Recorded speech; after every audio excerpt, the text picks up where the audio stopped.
America's not unique in its sins as a country. We're not unique in our evils, to be honest with you.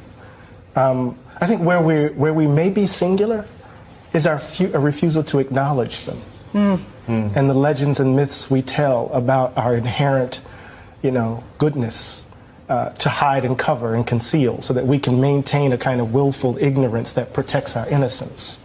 See, the thing is that when the Tea Party was happening, we were saying, pundits, oh, it's just about economic populism. It's not about race.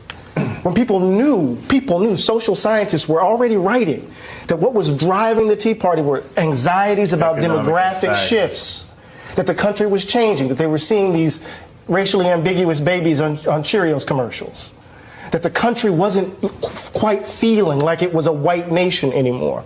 And people were screaming from the top of their lungs, yo, this is not just simply economic populism. This is the ugly underbelly of the country. See, the thing is this, and I'll say this and I'll take the hit on it. There are communities that have had to bear the brunt of America white Americans confronting the danger of their innocence. And it happens every generation. So somehow we have to kind of, oh my God, is this who we are? And just again, here's another generation of babies.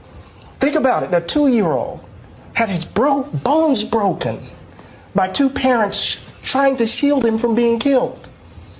A woman who has been married to this man for as long as I've been on the planet almost, lost her husband. For what? And so what we know is that the country has been playing politics for a long time on this hatred. We know this. So it's easy for us to place it all on Donald Trump's shoulders.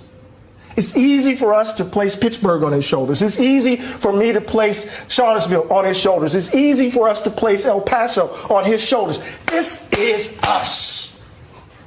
And if we're going to get past this, we can't blame it on him.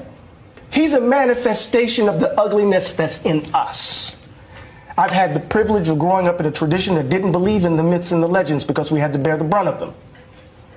Either we're going to change, Nicole, or we're going to do this again and again, and babies are going to have to grow up without mothers and fathers, uncles and aunts, friends, while we're trying to convince white folk to finally leave behind a history that will maybe, or embrace a history that might set them free from being white.